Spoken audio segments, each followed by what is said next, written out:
أنت وزوجك الجنة وكلا منها رغدا حيث شئتما ولا تقربا هذه الشجرة فتكونا من الظالمين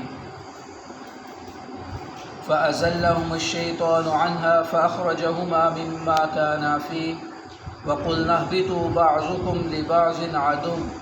وَلَكُمْ فِي الْأَرْضِ مُسْتَقَرٌّ وَمَتَاعٌ إِلَىٰ حِينٍ صدق اللہ العظیم۔ وَقُلْنَا يَا آدَمُ اسْكُنْ،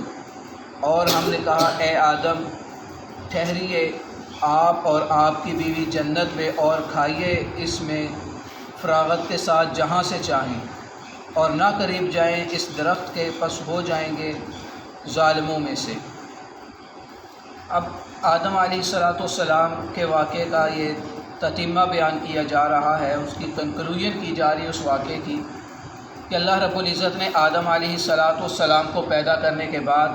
سجدہ کروانے کے بعد پھر جنت میں بھیج دیا۔ یہ سجدہ کروانے کے بعد کا واقعہ ہے، اور اللہ رب العزت نے کہا اسکن انت وزوجک، اے آدم تو اور تیری بیوی اس جنت میں مقیم ہو جاؤ، جنت میں ٹھہرو۔ تو یہاں اللہ رب العزت نے فرمایا اسکن سکونت سے ہے، جس کا مطلب ہوتا ہے کہ جہاں تم رہ رہے ہو یہ جگہ مستقل تمہارا ٹھکانہ نہیں ہے، مستقل تمہاری ملکیت نہیں ہے، بس کچھ دیر کے لیے تم یہاں رہو۔ تو اللہ رب العزت نے آدم علیہ السلام کو اور حضرت حوا علیہ السلام کو جنت میں بھیج دیا۔ تو اب جنت میں ان کی جو رہنا تھا یہ مستقل طور پر نہیں تھا اللہ تعالیٰ کے علم میں، چونکہ جس طرح پہلے بھی گزشتہ آیات کے اندر اللہ رب العزت نے فرمایا، فرشتوں سے کہا تھا کہ میں زمین میں انی جاعل فی الارض خلیفہ، تو خلافت حضرت آدم علیہ السلام کو زمین کی دینے کا ارادہ فرمایا تھا، زمین میں خلیفہ بنانا تھا۔ تو ظاہر ہے کہ زمین کی خلافت پھر زمین پر آ کر ہی پوری ہونی تھی۔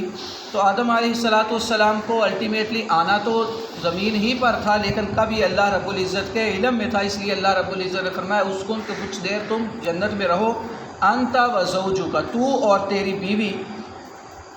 وَكُلَا مِنْهَا۔ اب اللہ رب العزت نے آدم علیہ السلام کو پیدا فرمایا، پھر آدم علیہ السلام کے وجود میں سے، ان کی پسلی میں سے حضرت حوا کو پیدا فرمایا،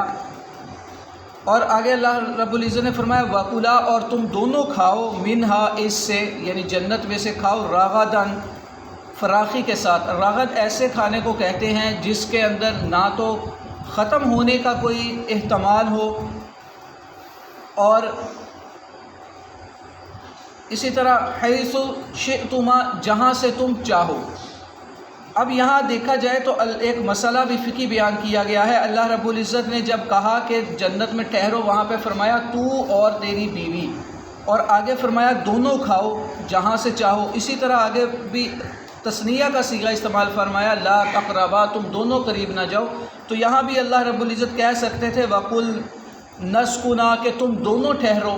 تو دونوں نہیں بلکہ آدم علیہ السلام کا نام لیا، اس کے بعد حضرت حوا کو ان کے تابع کر کے ذکر کیا۔ تو اس سے یہ فقہی مسئلہ بھی سامنے آیا کہ بیوی کا خرچہ، بیوی کی رہائش، بیوی کا کھانا جو ہے وہ خامد کے ذمے ہے، وہ خامد ہی ادا کرے گا۔ وَكُلَا مِنْهَا رَغَدًا حَيْثُ شِئْتُمَا، جہاں سے چاہو تم کھاؤ، وَلَا تَقْرَبَا هَٰذِهِ الشَّجَرَةَ، اور اس درخت کے قریب مت جاؤ۔ اب یہ درخت کون سا درخت تھا، کیا چیز تھی؟ تو اس کے اندر تفسیر قرطبی میں ہے کہ اس کی کوئی مستند سند نہیں ہے۔ بعض مفسرین نے اپنی اپنی آراء کے مطابق، بعض نے کہا جی یہ گندم تھی، بعض نے کہا یہ انجیر تھی، بعض نے کہا یہ انگور تھے۔ تو اس کے بارے میں قرآن کریم کے اندر یا احادیث مبارکہ کے اندر صحیح سند کے ساتھ، صحیح روایت کے ساتھ کچھ بھی ثابت نہیں ہے کہ وہ کون سا درخت تھا۔ بس اللہ رب العزت نے فرما دیا کہ اس کے قریب نہیں جانا، تو اس کی زیادہ بحث میں بھی پڑھنے کی ضرورت نہیں ہے۔ جب اللہ رب العزت نے نہیں بتایا وہ کون سی چیز تھی، رسول اللہ صلی اللہ علیہ وآلہ وسلم نے اس کی وضاحت نہیں فرمائی وہ کون سی چیز تھی، بس جو چیز بھی تھی، جو بھی اللہ کا حکم تھا اس کو پورا کرنا تھا۔ فَتَكُونَا مِنَ الظَّالِمِينَ، پس ہو جاؤ گے تم ظالموں میں سے اگر اس کے قریب گئے۔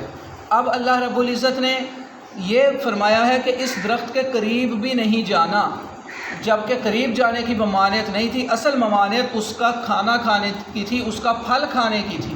لیکن اللہ رب العزت نے کھانے سے منع نہیں فرمایا بلکہ قریب جانے ہی سے منع فرما دیا۔ تو فقہ کی اصطلاح کے اندر اس لفظ کو، اس اصول کو سد ذرائع کہتے ہیں، یعنی ایسی چیز جہاں سے کسی نقصان کا اندیشہ ہو، نقصان کا خطرہ ہو، تو اس کے قریب جانے سے بھی منع فرما دیا گیا۔ اب شریعت کے اندر ایسی بہت ساری چیزیں ہیں جو فی نفس ہی تو غلط نہیں ہیں، فی نفس ہی تو ناجائز نہیں ہیں، لیکن اگر انسان ان میں پڑ جائے گا تو ان میں پڑنے کی وجہ سے انسان شرک میں مبتلا ہو جائے گا یا اللہ تعالیٰ کی نافرمانی کی طرف چلا جائے گا، جس طرح کے سابقہ آیات کے اندر بھی اسی طرح کے واقعات گزرے ہیں۔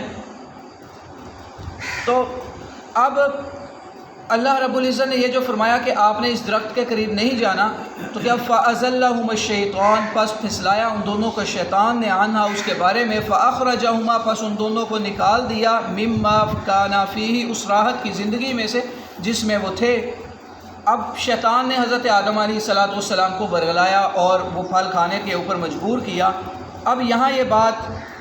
کہ شیطان کو تو اللہ تعالیٰ نے جنت سے نکال دیا تھا، وہ تو جنت میں نہیں تھا، تو اب شیطان نے جنت میں آ کے ان کو کس طرح پھسلا دیا۔ تو یہاں پہلی بات